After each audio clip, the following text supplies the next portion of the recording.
costume, né?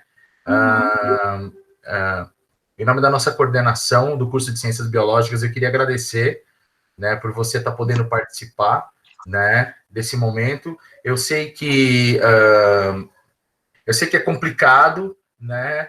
Estamos todos em casa, tudo, né? E de repente fazer palestra virtual, assim, sai um pouco da nossa zona de conforto, né? A gente gosta de ter contato com o pessoal e tudo mais, mas é bem bacana isso daí, né? E de você estar podendo mostrar seu trabalho, estar podendo mostrar ciência, e ciência de boa qualidade, isso que eu acho extremamente importante, né, para todos os nossos alunos, né? E aí eu quero reforçar que isso passando, né, faço questão que outras oportunidades aconteçam também, tá? Não só no curso de Ciências Biológicas, como em outros cursos, né? Então, eu faço questão, né? Eu estou pedindo para o Lucas, assim, o contato de todos vocês, para depois a gente entrar em contato, e aí outras oportunidades, novas palestras e tudo mais. Então, eu queria te agradecer muito por você estar com a gente nesse momento, tá, joia? Muito obrigado. Eu que agradeço, prazer por estar aqui com vocês hoje. É uma oportunidade diferente, né? E sem dúvidas, quando tudo isso passar, sempre que precisar, pode contatar, que a gente, tanto eu quanto o pessoal do laboratório, a gente sempre está de portas abertas para ir dar palestra e mostrar um pouquinho desse outro lado, né? Que é a pesquisa. Beleza, então. Muito obrigado, viu? Muito Obrigada. obrigado e boa palestra, tá, joia? Obrigada. Lucas. Carlão, obrigado. Sempre muito bom ouvir suas belas palavras no começo das palestras.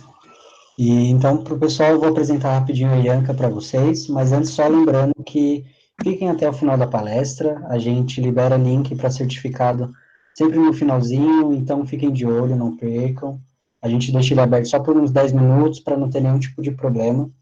E dessa vez, se vocês quiserem fazer perguntas durante a palestra, tudo bem. Se alguém quiser mandar pelo chat, a gente lê para a Ianca também. Então, fiquem à vontade.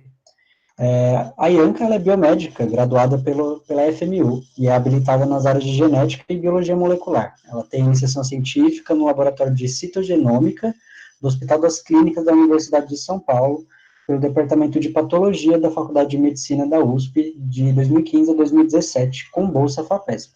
E hoje ela é doutoranda FAPESP também, na área de citogenômica pelo Departamento de Pediatria do Instituto da Criança do Hospital das Clínicas da Faculdade de Medicina da Universidade de São Paulo. Ianca, muito obrigado, seja muito bem-vinda, espero que dê tudo certo, que seja tudo bem para você também. Muito obrigado. Obrigada, boa tarde, quase boa noite, né?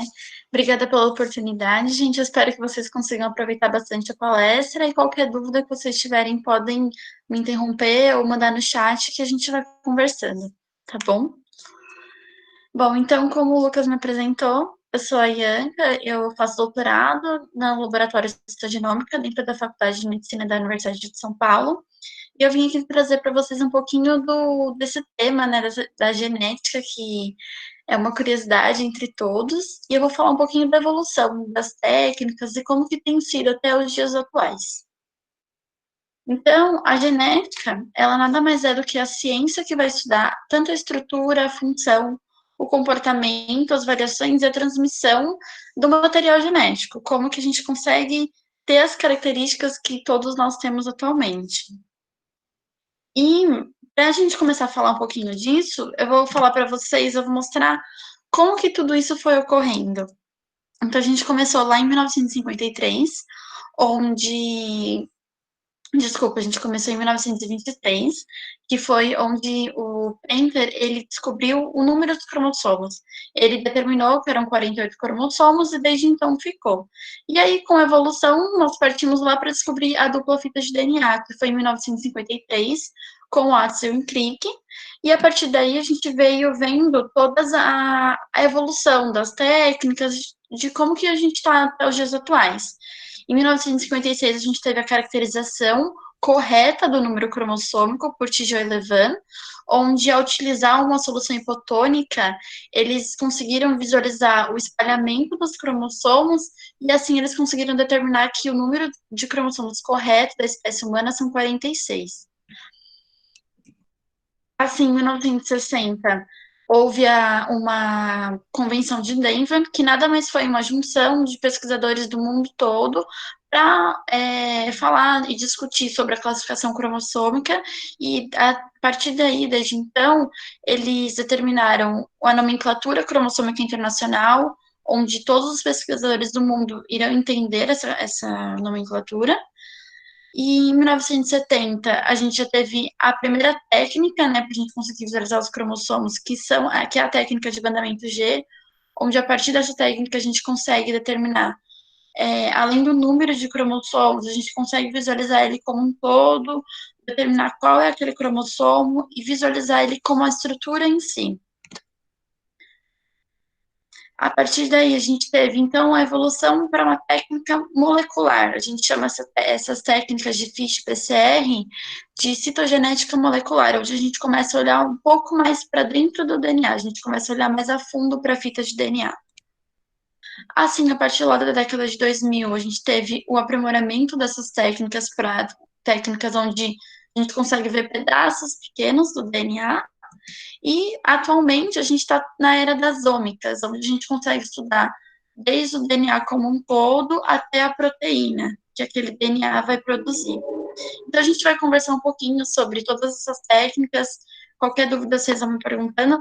É mais no geral, pode ser que algumas pessoas ainda não tenham escutado falar de algumas técnicas, mas para a gente começar, o que é a citogenética? Vamos começar lá do básico. A citogenética, então, eu vou ver o cromossomo como um todo.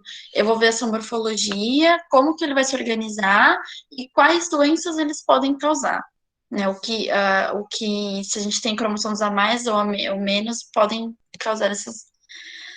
Então, para a gente falar de cromossomos, a gente tem que ir lá na nossa célula, dentro do núcleo dela, dentro do núcleo celular, onde a gente vai encontrar o nosso DNA. E aí, a partir daí, a gente começa. É como se a gente pegasse uma fita e a gente fosse enrolando ela, e conforme a gente vai enrolando, a gente vai vendo que a gente tem o nosso DNA. Quando ele está super condensado, a gente consegue visualizar ele em forma de cromossomo, e aí é o que a gente consegue visualizar sobre microscopia óptica, né? E para a gente visualizar o cromossomo, a gente precisa que esse DNA ele esteja em um estágio altamente condensado. Então, ele passa por estágios ordenados de replicação, e onde lá na mitose, lá na metáfase, nesse estágio, é o estágio onde o DNA vai estar altamente condensado na forma de cromossomo, e aí que a gente consegue visualizar ele na microscopia. E é isso que vai interessar para a gente na hora de a gente fazer o estudo dos cromossomos. Então, o cromossomo nessa fase de metáfase, ele vai estar duplicado. Como vocês podem ver, ele é como se a gente tivesse duas fitas de DNA. E a gente chama essas duas fitas de cromátides irmãs. No centro dele, a gente denomina como centrômero, que é uma constrição primária, que é composta por sequências repetitivas de DNA, que elas vão ligar, elas vão juntar essas duas cromátides, e para poder, na hora da replicação, conseguir separá-las, para a gente conseguir dividindo as células, né? E como vocês podem ver, então, a gente tem aqui em cima os braços curtos do cromossomo, que é denominado de P por conta do petit, que vem do francês, e o braço longo, que é denominado Q, e porque é a letra seguinte ao alfabeto. E a gente também tem, em ambas as extremidades do cromossomo, nós temos os telômeros, e eles é como se fossem, eles vão garantir estabilidade para aquele cromossomo. Então, eles vão evitar que ocorra um envelhecimento celular, que ocorra qualquer erro naquela parte, para evitar que esse erro seja passado para as próximas células. É como se a gente pensasse num cadarço. Sempre gosto de dar esse exemplo, porque ele é bem prático. Então, se a gente pensar no cadarço do nosso tênis, ele tem aquela capinha, e aquela capinha é como se fosse o telômero, ela está lá protegendo o cromossomo, como aquela capinha protege o cadarço do DNA. É mais ou menos isso. E aí, com base na posição do centrômero que a gente acabou de visualizar, esses cromossomos, eles podem ser divididos em metacêntricos, submetacêntricos e acrocêntricos. Então, foi realizado, durante a Convenção de Denver e em outras convenções, eles chegaram em uma conta, em uma proporção, e determinaram que os cromossomos metacêntricos, eles têm o braço curto e o braço longo de tamanhos proporcionais, são iguais. Os cromossomos submetacêntricos, eles têm o braço curto menor que o braço longo, e os acrocêntricos, eles têm o braço... A gente praticamente, na verdade, não vê o braço curto, a gente vê todo o braço longo dele, e além disso, ele tem também a região de constrição secundária e de satélite. O satélite nada mais é do que uma... Como que eu posso explicar para vocês? É uma constrição, e lá ele produz genes de RNA ribossomal, que são genes que vão fazer a organização dos cromossomos dentro do núcleo. E aí a gente chega no cariótipo. E o que é o cariótipo em si, né? O cariótipo é todo o conjunto dos cromossomos de cada espécie. Cada espécie tem uma numeração, cada espécie tem uma quantidade de cromossomos e uma classificação diferente. Então, falando da nossa espécie, da espécie humana, nós temos lá as células somáticas, onde elas têm um número de 2 Ns, ou seja, são células diploides, e essa célula vai ser representada por 46 cromossomos, ou seja, nós temos 23 pares cromossômicos, que são 22 autossomos, como vocês podem visualizar, do cromossomo 1 até o cromossomo 22, e nós temos um par sexual, que é XX para as mulheres e XY para os homens.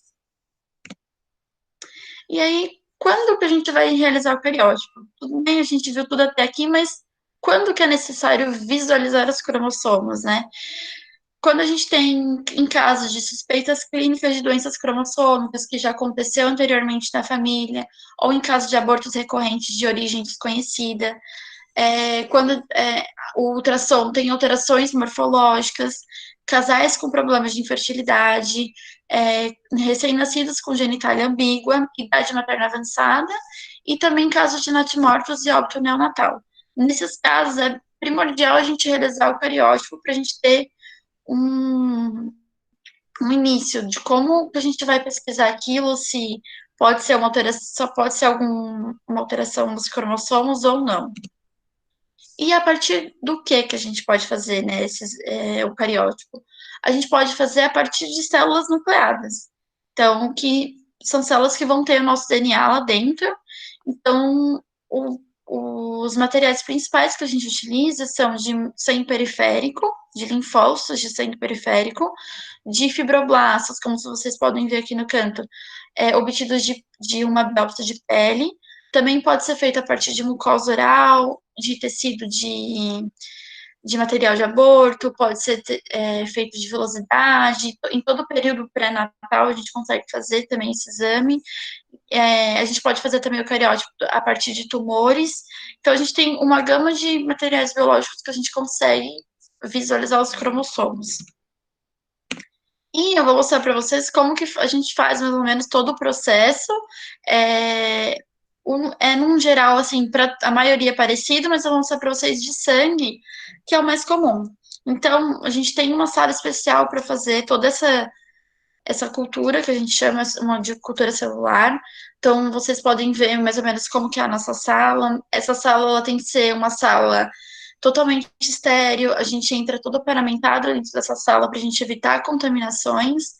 Essa sala, ela precisa de uma estufa de CO2, e ela fica mais ou menos a 37 graus, com uma temperatura estabilizada.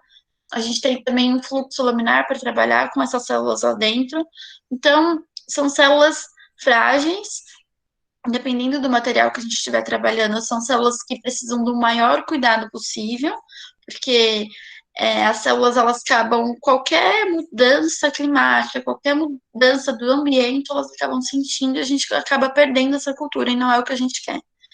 Então, aqui, como eu falei para vocês, o fluxo laminar, a gente vai colocar todo o nosso material que a gente vai utilizar dentro dele, a gente vai esterilizar todo esse fluxo, deixar a UV ligada por 15 minutos, 20 minutos, depende do laboratório. Após isso, a gente vai fazer a cultura celular. Como que é feita essa cultura? A gente utiliza 13 gotas de sangue e 5 ml de PB Max, que é um meio de cultura próprio para sangue periférico, onde ele é todo enriquecido, esse meio. A gente coloca tudo dentro de um tubo Falcon e aí a gente vai levar esse tubo para a estufa. E lá na estufa, ele vai ficar a 72 graus, 37 graus por 72 horas. Então, ele vai ficar lá nessa posição aqui, em horizontal, que nem vocês estão vendo, e lá vai ocorrer todo o crescimento celular, toda a replicação, que é o que a gente quer. E quando ocorre essas 72 horas, após as 72 horas, a gente sabe que é o pico máximo de replicação, e aí a gente vai estacionar essas células em metáfase, que é o que a gente quer. Lembra que a metáfase é onde a gente consegue visualizar os cromossomos? Então, a gente tem que estacionar elas lá, e a gente faz isso, esse processo, com a colchicina. A gente chama esse processo de colchicinização. Então, a gente utiliza a colchicina, a gente acrescenta dentro desse tubo e deixa mais 1 hora lá na estufa para que ocorra esse processo de paralisação das células, da maioria das células em metáfase. Assim, após todo esse processo, a gente vai para a parte de hipotonia. Então, lembra da solução hipotônica que eu comentei para vocês que Tiju e Levan, eles utilizaram? A gente também utiliza ainda a hipotônica, porque ela vai inchar a célula, falando a grosso modo, ela vai inchar a célula e lá a gente vai conseguir romper a membrana para a gente conseguir ter a liberação dos cromossomos, que é o que a gente quer. Após a hipotonia, a gente faz a fixação desse material. Com o fixador, a gente utiliza metanol em ácido acético para fazer em rotações de 1.500 RPM por 5 minutos. E aí a gente vai obter o nosso pellet. Como vocês podem ver nessa primeira imagem aqui, isso que está no final do tubo, em um vermelho bem vivo, é o que a gente chama de pellet e é o que é de interesse para a gente, que é onde vai estar nossas células em metáfase. E aí, a partir desse pellet, a gente vai fazer a confecção das lâminas. A gente vai pingar esse material dentro, em cima da lâmina, onde a gente utiliza o banho-maria para pingar essas lâminas por conta da umidade do banho, que ajuda a fixar a célula na lâmina. E aí a gente vai ter, após isso, a coloração. Então, a partir daí, eu fiz todo o processo para a gente ter o cariótipo, né? Para a gente visualizar os cromossomos. E a coloração das lâminas, eu vou mostrar para vocês que a gente tem diversas colorações e cada uma tem um objetivo, mas a principal é o abundamento G, e aí a gente vai fazer essa coloração com tripsina e guinça. E aí, nossa lâmina está pronta, a gente vai lá para o microscópio para visualizar e analisar. Então, primeiro a gente vê na objetiva de 10, que é a menor objetiva. Depois a gente vai para. Desculpa, a gente vê na objetiva de 4, que é a menor, e depois a gente vai para a objetiva de 100. E lá a gente consegue visualizar os cromossomos dessa forma que nem vocês estão vendo. Eu costumo falar para o pessoal que a gente primeiro vê umas formiguinhas, e aí depois a gente aumenta um pouquinho para a gente conseguir visualizar. Mas no geral a gente vê desse tamanho, e a gente vai contar 20 metáfases, que a gente chama. Vai contar 20 dessas para a gente conseguir liberar um alvo. Então, como eu falei para vocês, lembra que a gente tem uma gama de colorações. A gente começa pela coloração convencional, que é a mais básica, que a gente também utiliza o corante Giemsa. Tem outros laboratórios que utilizam outros tipos de corantes. Mas, basicamente, a coloração convencional, a gente consegue ver a qualidade da cultura. Se aquela cultura cresceu, se aquela cultura tá boa, se ela não tá contaminada, porque às vezes a gente pode fazer todo aquele processo e a gente não ter os cromossomos. Pode acabar acontecendo, e aí a gente faz então a coloração convencional só para a gente ver se a gente teve um crescimento celular ou não. A coloração convencional também serve para realizar a contagem dos cromossomos, então a gente consegue apenas saber se a gente tem 46 cromossomos, ou se a gente vai ter cromossomos a mais ou a menos, e também identificar algumas alterações com algumas quebras cromossômicas que acontecem em algumas doenças. Então, o convencional a gente vê isso aqui. Vocês estão vendo que a gente não consegue separar que cromossomo é aquele, a gente consegue visualizar ele no geral. E assim a gente consegue classificar eles por grupos, conforme o tamanho deles e com base na posição do centrômero. Outro tipo de coloração que a gente tem é o bandamento C, que ele é utilizado, a gente utiliza ele com hidróxido de bário e o guinça também, e ele vai corar a cromatina constitutiva, que é a eucromatina. Essa cromatina é o centrômero, nada mais do que o centrômero de todos os cromossomos, e o cromossomo 1, 9, 16Y, ele tem uma cromatina logo abaixo do centrômero que a gente consegue ver. Eu vou mostrar para vocês aqui. Então, tá vendo que aqui corou o centrômero de todos os cromossomos, e no cromossomo 1, nesse cromossomo grande que tá aqui, não sei se vocês estão conseguindo visualizar, a gente consegue ver a cromatina deles. Isso serve para a gente ver se aquela região envolveu uma duplicação daquela região, uma deleção, se tem alguma alteração naquela região. A gente tem também o bandamento NOR, que ele vem do inglês Nuclear Organization Region. A gente utiliza nitrato de prata e o guinça também, e ele vai corar as regiões organizadoras de nucleolos, que são as regiões de satélite dos cromossomos acrocêntricos, que nem vocês estão vendo aqui nessas setinhas.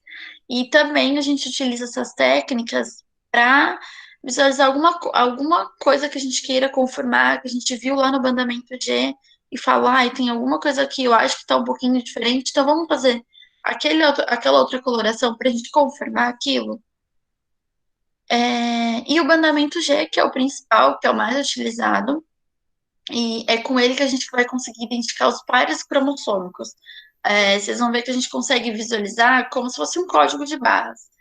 E a gente fala que nas regiões claras, elas são ricas em CG, e as regiões escuras são ricas em AT.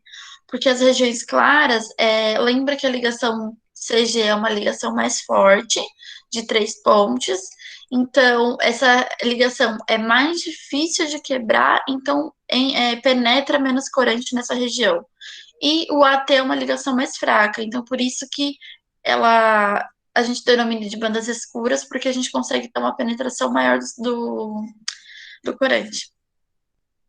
E quando a gente fala de bandamento G, é assim que a gente visualiza os cromossomos. Então, vocês conseguem ver que cada cromossomo tem um padrão, e é por esse padrão que a gente identifica qual é o par cromossômico do 1, o 2 e assim diante. E lembra lá da Convenção de Denver que eu comentei com vocês? De lá que saiu o ISN, que é uma nomenclatura internacional, onde pesquisadores do mundo todo vão entender. Se você escrever aquela alteração aqui, ele vai entender lá no Japão, na Europa e assim por diante. Então, como que é feita essa nomenclatura? Vou colocar tudo para vocês, é mais fácil. Então, primeiro a gente coloca o número de cromossomos, sempre separado por vírgula, a gente nunca dá espaço. A gente coloca o cromossomo sexual que a gente visualizou, se é do sexo masculino ou feminino, separado novamente por vírgula. A gente coloca o tipo de alteração. Vocês vão ver mais pra frente que a gente tem não apenas cromossomos a mais ou a menos, a gente pode ter um pedacinho daquele cromossomo a mais, um pedacinho a menos, entre outras alterações. Entre parênteses, se for alguma alteração como uma deleção de um pedaço daquele cromossomo, a gente coloca qual cromossomo que está sendo e qual região está sendo envolvida.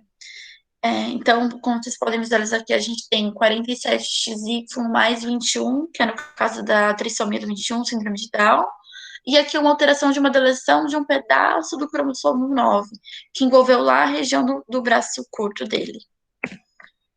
E aí, só para vocês contextualizarem um pouquinho de tudo, lá no cariótipo, a gente vai ver as alterações cromossômicas. E elas podem ser tanto numéricas, então eu vou alterar o número de cromossomos, nós humanos temos 46, mas se a gente tiver uma alteração numérica, eu posso ter 47, 48 ou 45 cromossomos, posso ser a mais ou a menos. E a gente também tem as alterações estruturais, que envolvem a estrutura do cromossomo. aquele cromossomo pode ter perdido um pedaço dele ou ele pode ter ganho um pedaço dele.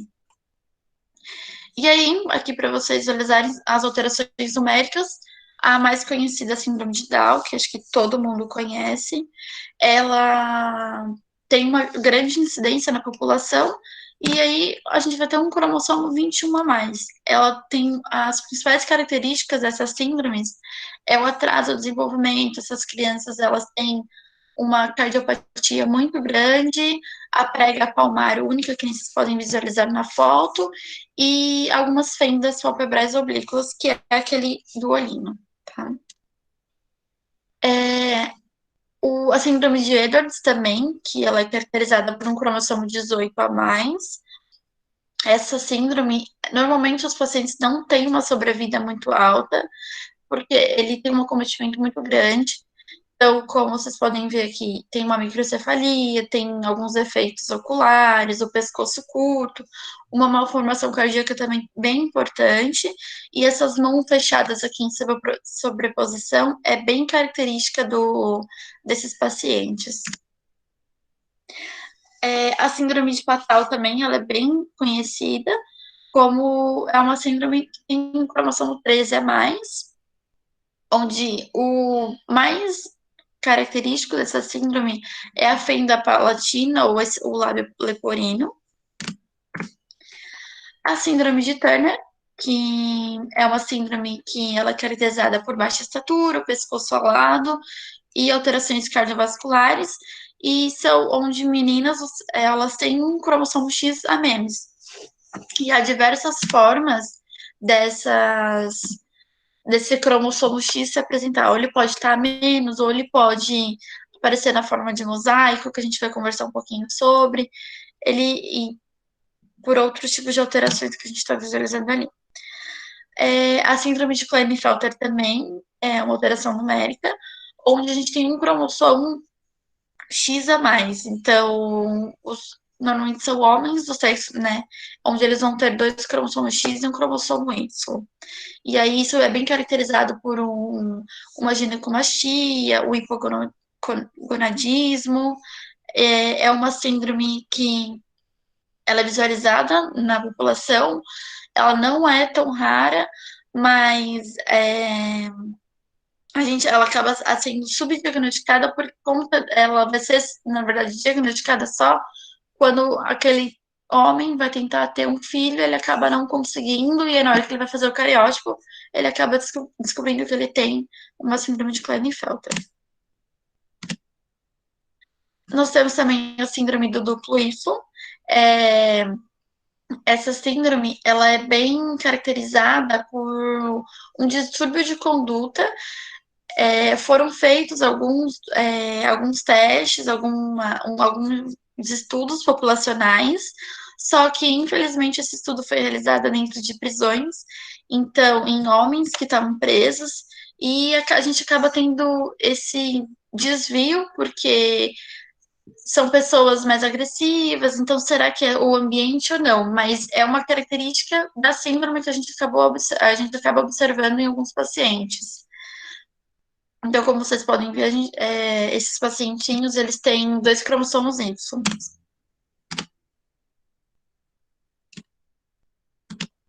E aí, quando a gente entra lá nas alterações estruturais, a gente pode falar que elas são equilibradas e não equilibradas. Equilibradas é quando a gente teve alguma alteração, mas a gente não perdeu nenhum material genético. Não equilibrada é que acabou tendo a perda de um material genético, a perda de um pedaço ou ganho. E aí a gente desequilibrou aquele normal do nosso genoma. Então, aqui são alguns exemplos, mas eu vou exemplificar para vocês com imagens, que eu acho que fica mais claro. Então, aqui nós temos as translocações equilibradas. Como vocês podem ver aqui, a gente tem a translocação entre o cromossomo 10 e o cromossomo 11. Então, translocação nada mais é quando um cromossomo, que nem a gente tem nesse primeiro quadradinho aqui equilibrado, ele pega um pedacinho dele e ele passa para um outro cromossomo. E aí a gente chama isso de translocação, quando cromossomos trocaram pedaços. Mas aqui, no caso, não houve perca de nenhum material genético.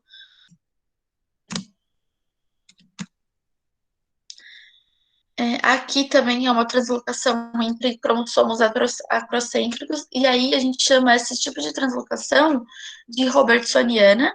Então, tá vendo que o cromossomo 14, um deles acabou é, se, se grudando, vamos dizer assim, lá no cromossomo 13.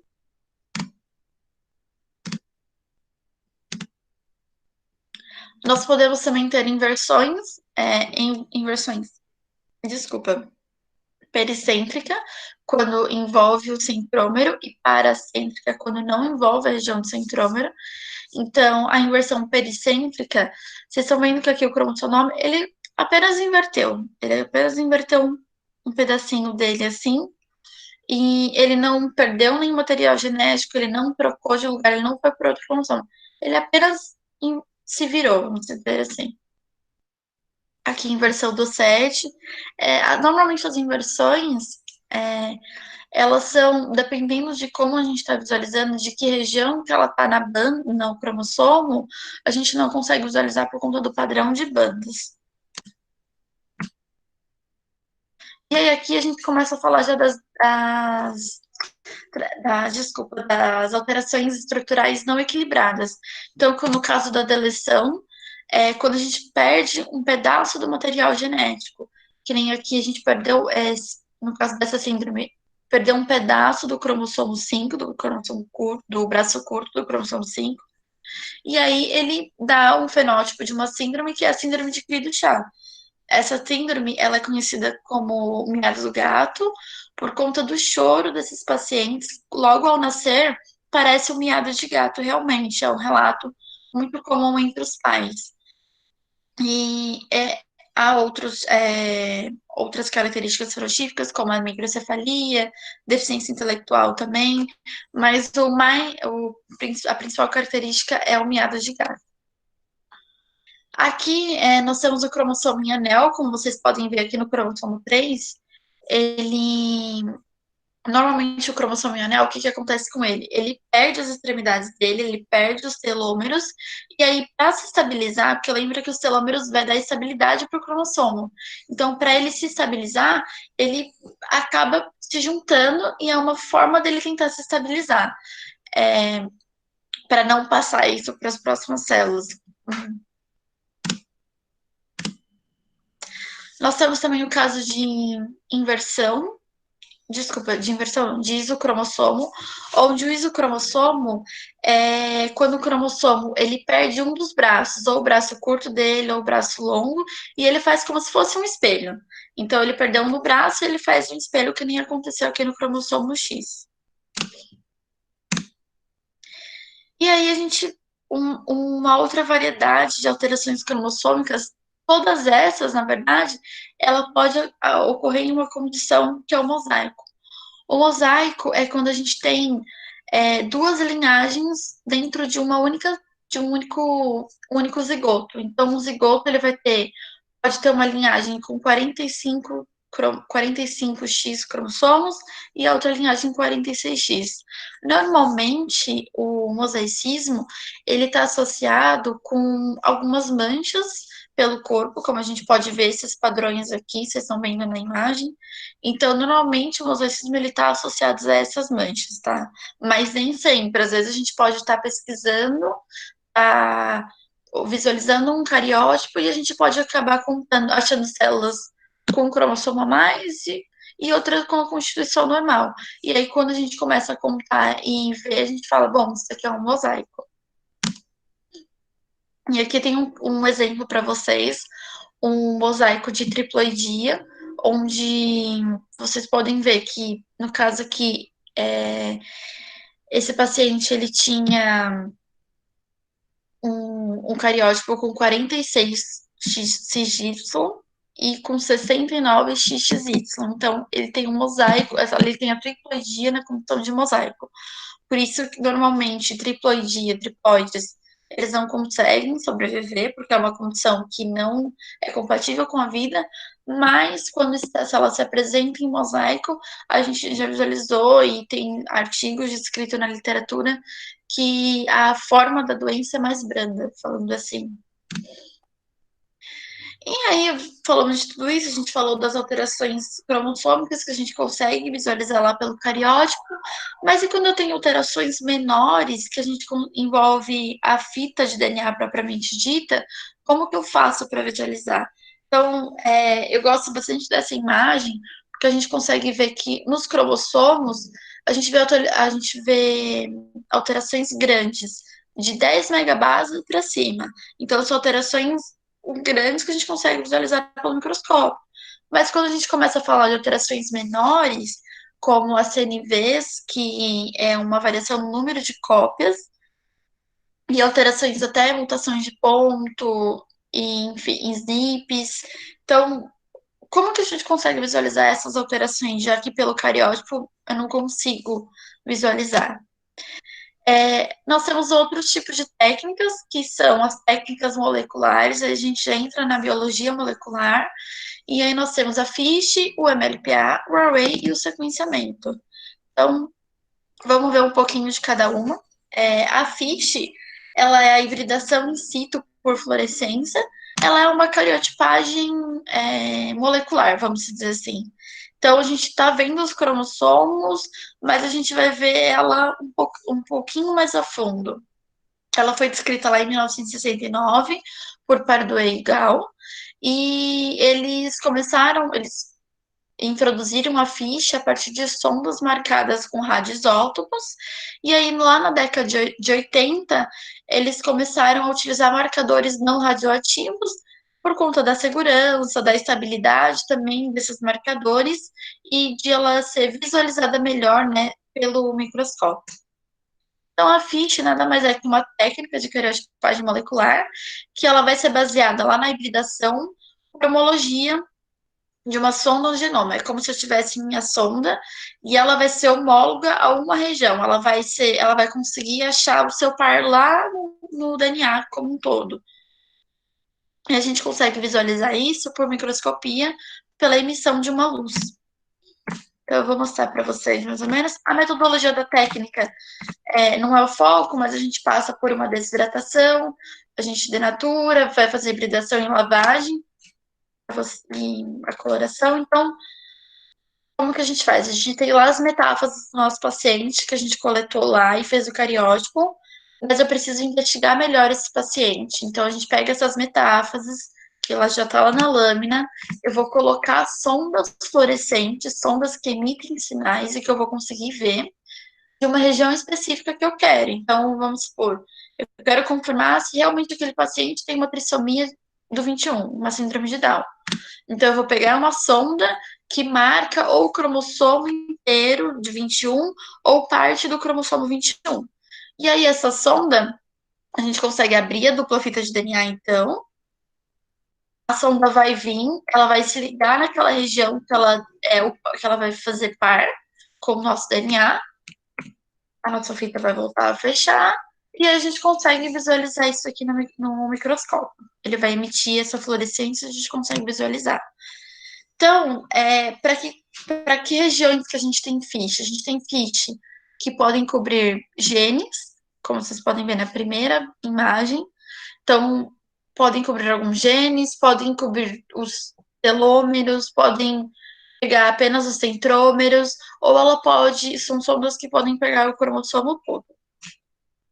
Nem aqui a gente pode ver na primeira foto da esquerda, é uma sonda que está marcando o centrômero de algum cromossomo, no caso aqui do cromossomo 15, então ela marcou apenas o centrômero. Na imagem ao lado, a gente consegue ver que em amarelo está marcado o centrômero de todos os cromossomos. Então, são sondas centroméricas, específicas para centrômeros. Essas aqui também são sondas centroméricas específicas para o 12, para o centrômero de 12, onde a gente conseguiu visualizar aqui uma trissomia do 12 em mosaico. Nós temos também as sondas que a gente chama de pintura cromossômica. Então, a gente pinta o cromossomo como um todo. Essas sondas são boas para a gente visualizar translocações, que nem vocês podem ver aqui na imagem da esquerda, que a gente tem em um cromossomo duas colorações. Isso significa que o cromossomo, eles trocaram pedaços. Aqui a gente sabia que cromossomo que era. Então, a gente viu aqui que houve realmente a troca de pedaços entre o cromossomo 2 e 9. Na imagem já da direita, a gente consegue visualizar tanto os cromossomos 2, 4 e 9 na metáfase, mas a gente também consegue visualizar eles pintados lá no centrômero. Então, lá dentro do núcleo celular. Então, a gente não precisa visualizar apenas em metáfase, a gente consegue visualizar o núcleo em si, a célula em si, né? Bianca, posso te fazer uma pergunta? Claro, É a Gabriela. Claro, Gabriela. Naquele slide anterior que você acabou de passar, o que é esse círculo que tem no canto? Esse círculo aqui no canto é um núcleo celular. Certo. Então, aí essas marcações que tem nele também indica Eu não consegui entender a coloração. Por que aparece a coloração nele também? É que assim, dentro do nosso lá dentro do núcleo celular, vamos para explicar melhor, para ver se todo mundo consegue entender. Aqui a gente está vendo os cromossomos, a gente chama de metáfase, certo? Certo. E aí a gente está vendo os cromossomos em si, eu estou vendo eles pintados, que é onde a nossa sonda marcou. Aqui a gente chama isso aqui de o núcleo celular. E é um núcleo que a gente não conseguiu romper, que às vezes pode acontecer, só que mesmo assim, como a sonda ela vai se ligar diretamente do DNA, a gente consegue ver a sonda florescendo. Então, por isso que a gente consegue visualizar essas cores. Onde está em verde significa que é o cromossomo 4, onde está em azul é o cromossomo 9, onde está em vermelho é o cromossomo 2. Deu para entender? Deu sim, Deu? consegui entender. Muito obrigada. Então, a FISH a gente consegue visualizar nessas duas formas, tanto no núcleo celular quanto na metáfase. Então, são duas possibilidades que a gente consegue visualizar, porque às vezes a gente não consegue ter muitas metáfases, então o núcleo nessa parte acaba ajudando a gente também a fazer a contagem para a gente conseguir emitir o laudo, né? Então, a aplicação do FISH é para detectar alterações menores do que aquilo que a gente consegue visualizar lá no cariótipo. A gente também consegue visualizar tudo aquilo que tem a mais ou a menos, então a gente consegue visualizar as aneuploidias, consegue fazer o mapeamento gênico, então se eu quero visualizar um gene específico, um exemplo, acho que vai ficar claro para vocês, o gene do câncer de mama, o BRCA1 e BRCA2, a gente consegue visualizar, tem sonda para isso, a gente consegue também visualizar a origem de alguns cromossomos que a gente acaba tendo no cariótipo, e também o FISH é utilizado muito para diagnóstico pré-implantacional, quando se realiza a FIV, faz o FISH com as principais sondas de 21, 13 e 18, que são as principais síndromes, para visualizar se aquele embrião não tem alguma alteração, se ele pode vir a ter, né? Só que o FISH, como todas as técnicas, a gente tem vantagens e desvantagens. Então, a gente pode pegar ele a partir lá do material que a gente utilizou do cariótipo, mas ele não precisa necessariamente da cultura celular. A gente pode detectar desde alterações grandes até alterações pequenas. A gente consegue visualizar ele, ter a localização espacial. O FISH é como se a gente tivesse o endereço daquela alteração, para ficar mais claro para vocês. Então, eu vi que no cromossomo eu tenho uma alteração no cromossomo 21, mas o FISH está me dando o endereço daquela alteração. Outra vantagem da técnica é que ela tem sondas para diversas regiões. Então, se vocês forem visualizar nos fabricantes, tem para todos os tipos de regiões. E se não tiver, a gente consegue também produzir. A gente consegue ligar o fabricante e pedir para eles que você quer uma sonda específica para aquela região de interesse, tanto para aquilo que você pode estar estudando na sua pesquisa, quanto para um laboratório de rotina. E é um exame rápido, então ele tem um resultado mais rápido do que o cariótipo. Para vocês terem uma ideia, o cariótipo pode demorar de 20 a 30 dias, dependendo do local, por conta de toda a técnica que a gente tem, de todo o preparo. Então, a fish já não, a fish já é uma técnica mais rápida. Às vezes a gente consegue demorar uns 5 dias para ter um resultado. E com conforto de análise, porque é uma análise mais palpável, vamos dizer assim. Só que a desvantagem é que é uma técnica com custo bem elevado, é uma técnica muito mais cara do que a técnica de cariótipo, e às vezes acaba sendo até um pouquinho mais cara, ou com preço que não é mais cara que técnicas moleculares que a gente consegue visualizar outras coisas. Vocês vão entender um pouquinho mais para frente. E a durabilidade da sonda também. Então, como é uma sonda, ela é fotossensível. Então, toda vez que a gente coloca no microscópio para visualizar aquela lâmina, a gente acaba queimando um pouquinho aquela sonda, aquele sinal, e aí ela vai se degradando conforme isso. E então, ela tem um tempo de vida útil curto, né? Mas para vocês terem ideia a partir de que materiais que a gente pode fazer a ficha, é lá da cultura celular, então lá do nosso cariótipo, lá da mesma cultura, daquele preparo que a gente fez, a gente pode fazer a ficha. A gente pode fazer por preparação direta, então eu posso pegar diretamente o sangue, a gente consegue fazer a ficha, e por cortes histológicos também é possível. Uma outra técnica de biologia molecular, é uma técnica, a gente já fala que é uma técnica genômica, né? É a técnica GMLPA, que vem do inglês Multiplex Ligation Dependent Probe Amplification. Então, ela nada mais é do que uma técnica de triagem genômica quantitativa. É uma técnica que eu consigo visualizar várias regiões de cromossomos diferentes dentro do meu genoma, e eu consigo obter para visualizar num todo, para ver se eu tenho pedaços a mais, pedaços a menos. Para vocês terem uma ideia, ela vai detectar 50 regiões genômicas diferentes em uma única reação. Então, no único exame que a gente vai estar fazendo, a gente vai estar visualizando várias partes do genoma de cromossomos diferentes. Então, a gente consegue detectar deleções e duplicações que são das principais síndromes de microdeleções e microduplicações. E ela foi desenvolvida pela MCR Holland e foi descrita lá primeiramente em 2002. Então, se a gente for pensar, não é uma técnica antiga, uma técnica já começa a ser uma técnica recente. Então, como que a gente consegue ver como que essa técnica funciona, né? Não sei se vocês já chegaram a ver PCR ou não, mas ela nada mais é do que uma PCR. Então, eu vou pegar a minha região de interesse, eu quero uma região do cromossomo 5, eu tenho uma sonda para aquilo, essa sonda que é o que vocês estão visualizando aqui, ela vai grudar naquela região que ela é homóloga, que ela faz par lá no nosso DNA, e ela vai começar a amplificar a sonda. E aí ela vai dar para a gente falar, eu tenho esse pedaço a mais, esse pedaço a menos. Aqui é para vocês terem uma ideia, o tanto de síndromes que a gente consegue diagnosticar em uma única reação. Então a gente consegue visualizar várias partes do nosso genoma, né, do nosso DNA. E após que a gente fez essa técnica, ela parte para uma eletroforese capilar, onde a gente vai correr num sequenciador e a gente vai ver os picos, a gente consegue visualizar o que a gente tem a mais ou o que a gente tem a menos. Aqui é o programa que a gente utiliza para fazer a análise, né?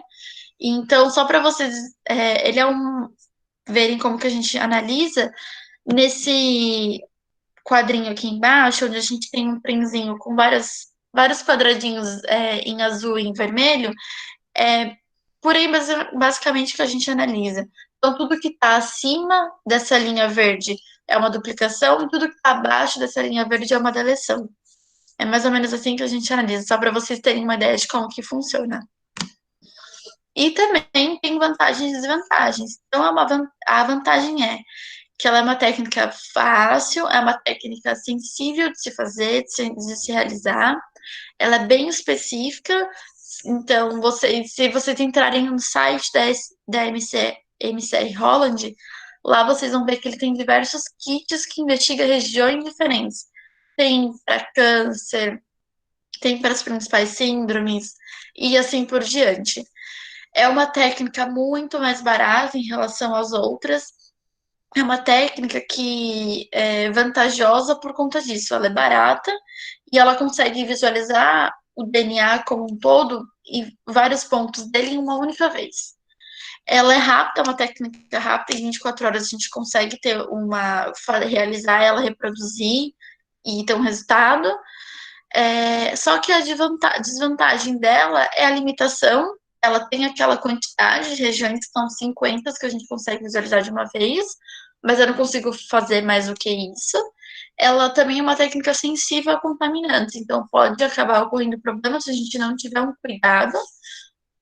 Não é uma técnica que a gente consegue aplicar em uma única célula, então lá no caso de mosaico a gente consegue até identificar, mas não é uma coisa comum de ser identificado, mosaico por MLPA, e a gente não consegue visualizar a posição das alterações. Então, eu sei que tem aquela alteração, eu sei que tem um pedaço a mais ou um pedaço a menos do cromossomo, mas eu não consigo dizer o endereço dela, que lembra que é lá a ficha que vai dizer pra gente o endereço daquela alteração. Então, as aplicações clínicas pode ser para a gente visualizar ganhos e perdas de genes em tumores, as principais síndromes de microdeleção e microduplicação, as principais aneuploidias também. Então, tem diversos kits que a gente consegue visualizar uma gama de regiões diferentes, né? Pessoal, até aqui tudo bem? Alguém tem alguma pergunta, alguma dúvida? Não sei se estou indo muito rápido, é muita informação. Se vocês quiserem me perguntar alguma coisa, tá tudo tranquilo? Oi, Assim, Anca, acho que tá sim. Tá, Acho então. que recebemos confirmação no chat também, o pessoal tá gostando, pode continuar à vontade. Então tudo bem. Então, aí a gente chega no array, que é uma técnica mais avançada, é uma técnica já mais recente, e o array nada mais é do que uma hibridação genômica comparativa. Então, o que é o array? É uma técnica que a gente vai mapear todas as deleções e duplicações dentro do genoma de um único indivíduo, em uma única reação de uma única vez. Então, o que a gente vai fazer? Uma varredura no genoma. Eu vou pegar lá todo o nosso DNA e eu vou começar a ver ele pedaços por pedaços deles. Eu não vou ver pedacinhos, mas vou ver vários pedaços deles. Tá vendo onde tem todos esses pontinhos verdes aqui? É tudo que o array consegue visualizar. Então, ele consegue visualizar praticamente o genoma todo. O array, ele vai visualizar tanto duplicações e deleções grandes, que nem a gente vê lá no cariótipo, mas ele também consegue visualizar alterações bem pequenininhas.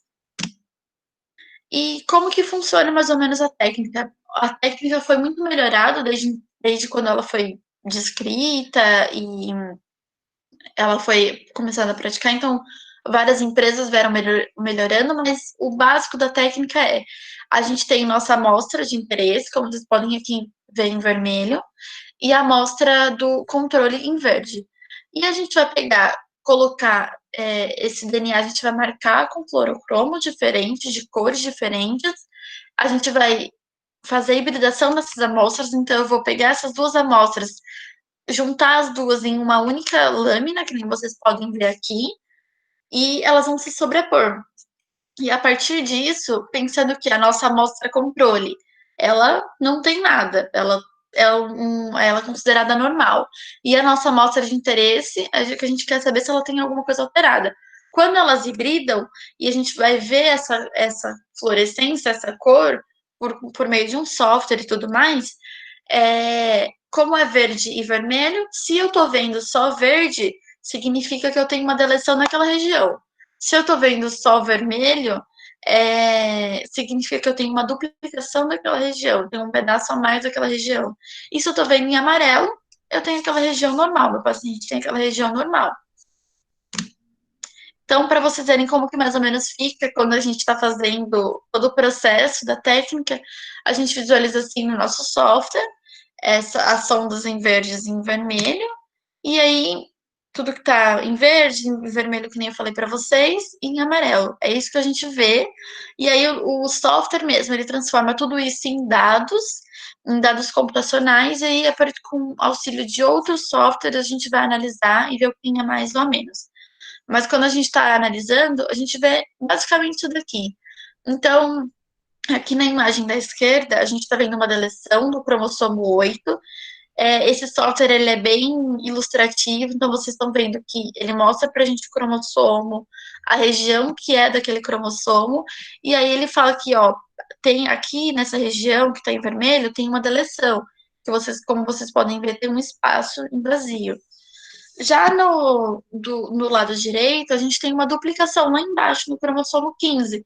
É toda essa região aqui que está em verde. Então, tá vendo que ele mostra essa parte aqui do meio dele, que são as sondas, ele mostra essas sondas separadas.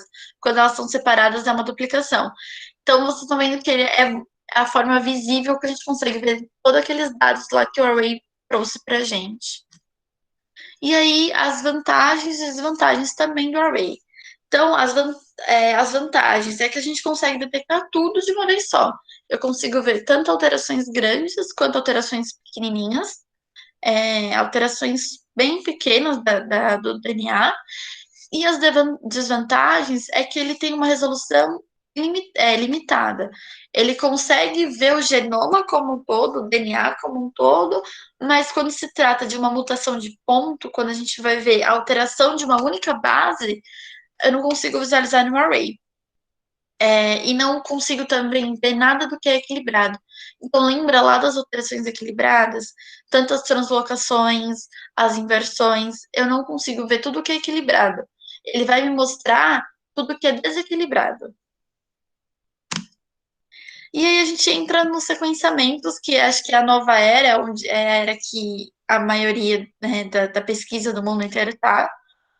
E isso já está sendo direcionado para a parte laboratorial, para a parte de rotina. Então, o que é o sequenciamento? Ela é uma técnica que vai ver a sequência realmente do DNA. Lembra lá os pares de base, A, T, C, G? É isso que a gente vai visualizar no sequenciamento. Até então, nenhuma das outras técnicas anteriores que a gente conversou, a gente consegue ver os pares de base em si. É apenas o sequenciamento. Então, tem dois tipos de sequenciamento, que é a metodologia de Sanger, que foi ele que deu início, né, ao sequenciamento, e a nova metodologia que a gente chama de NGS, que é de nova geração, sequenciamento de nova geração. Então, esse aqui é o Frederick Sanger, ele desenvolveu essa técnica lá entre 1975 e 77, e isso foi uma grande transformação para toda a biologia, que foi onde, a partir daí, a gente conseguiu ver todo o código genético, realmente, a gente conseguiu ver letra por letra. E eu vou mostrar a imagem para vocês que é mais fácil. Então, basicamente, a gente vai conseguir pegar um pedaço daquele DNA e a gente vai ver letrinha por letrinha que tem aquele pedaço, que tem aquele G, um exemplo. E a gente vai marcar isso também com fluorescência, a gente vai acrescentar DNTPs, que a gente chama, né, que são os nucleotídeos, e aí a gente vai fazer uma eletroforese, que vocês podem ver aqui, onde o laser ele vai começar a visualizar a coloração, né, a fluorescência, e aí ele vai formar para a gente um cromatograma e vai falar, olha, naquela região eu tenho um A, um T, um C e assim por diante. É assim que a gente vê um eletroferograma, a gente consegue analisar. E o sequenciamento de nova geração, que ele surgiu lá em meados de 2005. O sequenciamento de nova geração, a gente já consegue fazer o sequenciamento como um todo. O Sanger, ele permite a gente fazer pedaços por pedaços do nosso DNA. Já o sequenciamento de nova geração, a gente já consegue fazer ele como um todo. Eu consigo fazer uma fita inteira como um todo. E aí foi o boom de onde aconteceu todo o projeto Genoma Humano, onde foram as principais capas da Science, da Nature, as principais publicações. Vocês sabem, não sei se vocês já ouviram falar do projeto Genoma Humano, mas é bem interessante, que foi onde a gente conseguiu sequenciar o genoma inteiro, né, da nossa espécie e ver como que era aquele genoma era decifrado, né? Então, para vocês verem no geral como que funciona o sequenciamento, a gente vai ter lá o nosso DNA, a gente vai fragmentar todo o nosso DNA, a gente vai começar a pegar sondas que vão complementar todo esse DNA para a gente ler letrinha por letrinha. E aí a gente faz o sequenciamento, a gente lê base por base, a gente coloca dentro de uma máquina para ler essas bases, né? E gerar para a gente dados que a gente consegue também visualizar com a ajuda de softwares e o grande boom da bioinformática, né? Aqui, para vocês verem só a evolução dos equipamentos e os diversos equipamentos que a gente tem para fazer o sequenciamento, não é um único tipo de equipamento que a gente tem. E dentro do sequenciamento, a gente tem as variações dele. Então, a gente pode fazer o sequenciamento do genoma completo. Eu vou pegar todo o nosso DNA e vou fazer a varredura, vou fazer a leitura dele de letrinha por letrinha de todo o nosso DNA. Eu posso ver somente os exons. Eu posso ver apenas regiões específicas. Eu quero ver apenas um gene, sequenciar aquele gene para ver se não teve nenhuma mutação naquele gene. Eu posso sequenciar também o RNA, que a gente chama de transcriptoma. Eu posso sequenciar regiões metiladas, que chama, metiloma, e assim por diante. Eu posso sequenciar também os exons, que eu falei, de exoma, posso sequenciar proteínas, e assim por diante. Então, é que eu falei, hoje nós estamos na era da ômica. A gente consegue, a evolução das técnicas que a gente tem, como um todo, é bem, assim, a gente saiu lá do cariótipo, porque a gente conseguia ver o DNA, coisas grandes, e a gente foi afunilando isso, e hoje a gente consegue visualizar aquela letrinha que está lá no nosso DNA. Só para um geral para vocês, o exemplo que eu sempre dou é como se a gente pensasse numa estante cheia de livros. Aquilo lá é o nosso DNA. E aí, quando a gente começa a olhar cada livro, são os cromossomos. Quando a gente pega o livro e vê a capa dele, a gente está vendo ele mais a fundo. Então, eu estou vendo os cromossomos, eu estou vendo mais a fundo, eu estou vendo eu consigo ver o nosso DNA, e quando eu abro o livro, eu estou vendo as letrinhas, as letrinhas são correspondentes ao nosso DNA. Então, quando eu visualizo assim, como se fosse uma estante cheia de livros, o cariótipo vai permitir que a gente visualize cada livro. Quando a gente fala de fiche, de MLPA, a gente está visualizando o livro por livro e a capa dele. Quando a gente trata de array, eu começo a ver as folhas daquele livro, e quando a gente fala de sequenciamento, eu estou vendo letra por letra. Mais um geral para ver se vocês conseguiram entender todas as técnicas. Eu espero que vocês tenham gostado da aula, que eu sei que é muita informação. Qualquer dúvida que vocês tiverem, eu estou aqui à disposição de vocês. A gente tem, acho que ainda um tempinho para conversar. E tem também o meu e-mail. Então, estou aberta a dúvidas para vocês. Bianca, antes do pessoal fazer as perguntas, então eu vou agradecer você novamente. Imagina, eu que agradeço. Uma ótima palestra, muito esclarecedora sobre as técnicas, eu gostei bastante, é uma área que eu me interesso bastante também, e eu espero que todo mundo tenha gostado, e aí só para avisar o pessoal também, eu já vou liberar o link para preencherem com um e-mail para certificado, vou deixar no chat. E enquanto isso, só fazer as perguntas. Tem pergunta no chat também, que alguém já fez alguma perguntinha agora, vou dar uma olhada. Que eu já vou até abrir. Mas é isso, muito obrigado. E, pessoal, fiquem à vontade para perguntar. Eu que agradeço, gente.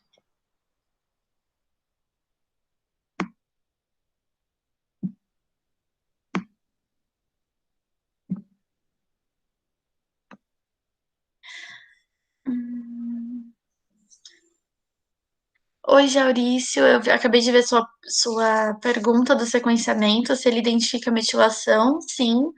Para identificar a metilação, o que a gente mais tem utilizado é o array, que é mais específico, ele dá um panorama melhor para a gente, para visualizar a metilação, mas atualmente já tem grandes laboratórios que já estão utilizando o sequenciamento para ver metilação também. não vou te falar que é comum, mas é uma técnica, o sequenciamento para metilação está sendo bastante utilizado e ele está trazendo os resultados ótimos, assim, que ele consegue responder muitas perguntas.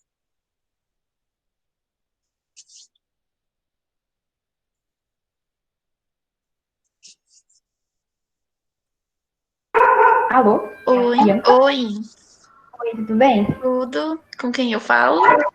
A Giovana. Oi, Giovana, prazer. Prazer. Deixa eu te perguntar, na hora que você estava explicando sobre a coleta e tal, você falou que vocês colocam no tubo Falcon e deixa de lado. Eu queria Isso. saber, tem um porquê deixar de lado? Na verdade, a gente deixa ele na posição horizontal porque é para ele ter uma base de crescimento, que ali ele vai conseguir se estabilizar e é ali naquela superfície que ele vai crescer. Normalmente tem lugares que, ao invés de utilizar o tubo, acaba utilizando plaquinha de Petri mesmo, sabe? Então, são duas opções que a gente tem, mas a gente utiliza o tubo que é prático e a gente deixa ele nessa posição por conta disso, só para ele ter uma base de crescimento. Ah, tá. Obrigada. E também Imagina. sobre as síndromes, eu vi que a maioria tem problema cardíaco. Tem alguma relação?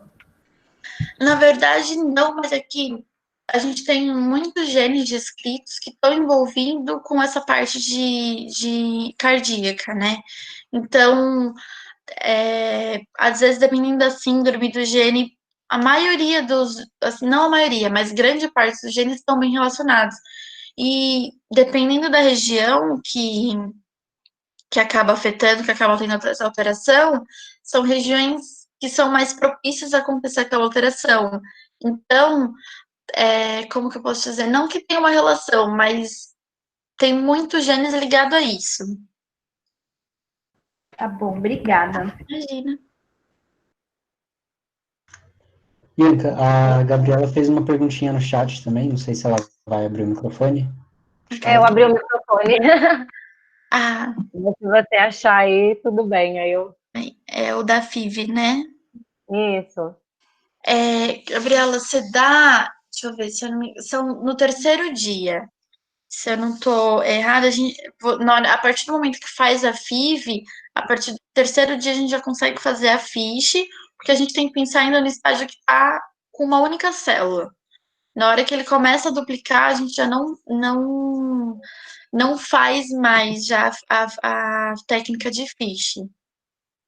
Consegui entender. Obrigada. Imagina.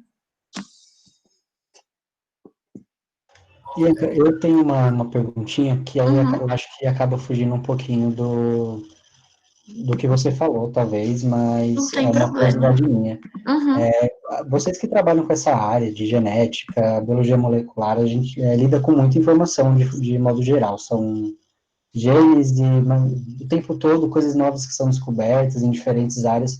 Queria saber dessa sua relação com esse tanto de informação e a bioinformática, que, querendo ou não, está crescendo cada vez mais, e muita gente usa para coletar todas essas informações. Como é que é isso no seu trabalho, na sua pesquisa? O que você pode falar um pouquinho disso? olha, a bioinformática é uma área que, assim, está crescendo muito, não só para a gente, mas acho que em todos os laboratórios, por conta da quantidade de informação que a gente está obtendo. Então, cada vez mais com essas técnicas mais aprimoradas, que nem o array, o sequenciamento principalmente precisa muito da bioinformática, porque a gente tem muita informação, mas a gente não sabe como utilizar essa informação como um todo. Então, assim, não é uma, como que eu posso te dizer? Não é uma área, nossa, é super tranquila, a bioinformática não. Lá no nosso laboratório, a gente foi atrás de cursos, de se aprimorar, de aprender mais sobre a bioinformática, pelo menos o ponto da gente conseguir entender o que está acontecendo, e não que fazendo cursos, etc., a gente vai sair bem informadas. Mas é para a gente entender o que está acontecendo. A gente conta com a ajuda de alguns bioinformatas que são especialistas nisso, mas fazer um curso de base, pesquisar mais sobre, ter uma ideia de como que funciona para lidar com esses dados é muito importante, porque para você saber como que está fluindo o seu trabalho. Então, até acabaram de perguntar outra coisa no chat sobre a bioinformática. alguns cursos, eu posso indicar o curso que eu acabei fazendo com o pessoal do meu laboratório. Até então, que eu saiba, não tem uma faculdade disso, uma graduação, mas se vocês procurarem, tem sempre bastante curso, principalmente na USP e tudo. Tem um curso que eu achei super interessante, para mim ajudou bastante. É um curso que a gente acabou fazendo na Universidade Federal lá de Natal, no Rio Grande do Norte. Lá eles têm cursos específicos para bioinformática, né? Eles pegam pessoas desde que não sabem nada, até pessoas que já têm um conhecimento melhor de bioinformática para fazer. Mas é uma área muito promissora e eu aconselho, assim, para quem gosta, para quem tem afinidade com o computador, assim, com essa linguagem, que já tem conhecimento, é uma área que vale muito a pena. E é uma área, assim, que é para o futuro. Eu não sei se eu cheguei a responder, consegui responder sua Sim, sim. pergunta, mas Obrigado, Ianca. imagina que é isso. Lucas, posso falar? Fica à vontade, professora. Oi, Ianca, tudo bem? Aqui quem tá falando é a Karen. Oi, Eu vou até Karen. abrir minha câmera. Eu não sei se você vai me reconhecer, mas a gente se conhece, aquelas bem que... Eu não tô agora que tô conseguindo te ver. Eu participei do curso, né, de Genômica ano passado, e eu fiquei super feliz quando o Lucas contou e compartilhou que era você a palestrante, e vim aqui correndo ver.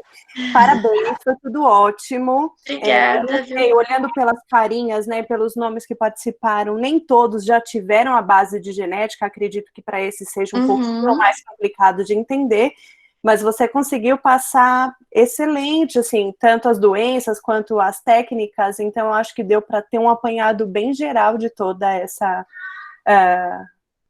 desse mundo da genômica, né, que eu particularmente gosto muito. Então, queria mais uma vez te agradecer, parabenizar pela palestra, e que bom, tomara que a gente consiga repetir isso presencialmente quando esse corona chato desaparecer e a gente voltar a ter vida social normalmente. Eu acho que os alunos vão gostar, assim, eu estou tentando aqui até olhar, né, Lucas? Eu acho que a gente tem que repetir essa experiência, quem sabe fazer com coisas, né, áreas mais específicas e pensar em aprofundar algumas técnicas, mas adorei que eu consegui participar, que eu estava disponível no horário, e eu acho que os alunos com certeza aproveitaram bastante. Karen, obrigada. Na hora que eu vi, eu lembrei de você. Então eu falei, que bom que para mim assim foi muito gratificante poder estar participando, saber que você também está com o pessoal, com essa turma, e sem dúvidas, as portas sempre estão abertas, você sabe, tanto para mim quanto o pessoal lá do laboratório. Se a gente tiver a oportunidade de ir até a faculdade, de conseguir apresentar alguma outra coisa, de trazer esse mundo para vocês, para a gente vai ser super gratificante. Eu agradeço. E é um mundo que não para de ter coisa, né, Ianca? Sim, então sempre isso é tem. legal, assim. Para aqueles que ainda não vivenciaram, eles puderam ter uma experiência, mas a gente sabe que nunca é o suficiente, ainda mais se pensar na bioinformática, o pessoal está se interessando, tem uma infinidade de coisas que daria para fazer. Muitas. Então, mas você conseguiu no pouco tempo, né, e nesse contato virtual, que é complicado, que a gente não vê, né, parece que a gente está falando sozinha, dando aula. É bom que deu para ter. Então, quem já passou por isso, quem já teve a genética, já teve a biomol, acho que conseguiu aproveitar isso bem. Isso foi muito legal. Então, vou deixar aberto, vamos ver. Obrigada de novo e a gente mantém contato. Tá bom, obrigada. Eu que agradeço.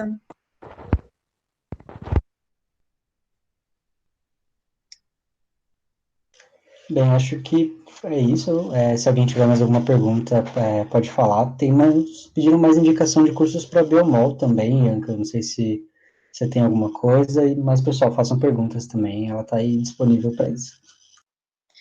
Para Biomol, eu não tenho um curso assim específico. Eu posso até pesquisar, ver com o pessoal do laboratório se eles indicam algum lugar em específico. Porque aí já começa a ser algo mais assim. Eu sei que tem bastante curso de verão, esses cursos de inverno, na própria USP, na Unifesp, são cursos bons. Eu consegui fazer alguns na minha época de graduação, e sempre que tem, assim, a gente tenta fazer, eu indico, se vocês conseguirem se inscrever, a inscrição é gratuita, eu sei que sempre tem, então, se vocês ficarem de olho, vocês conseguem se inscrever e participar, são cursos ótimos, assim, que agregam bastante.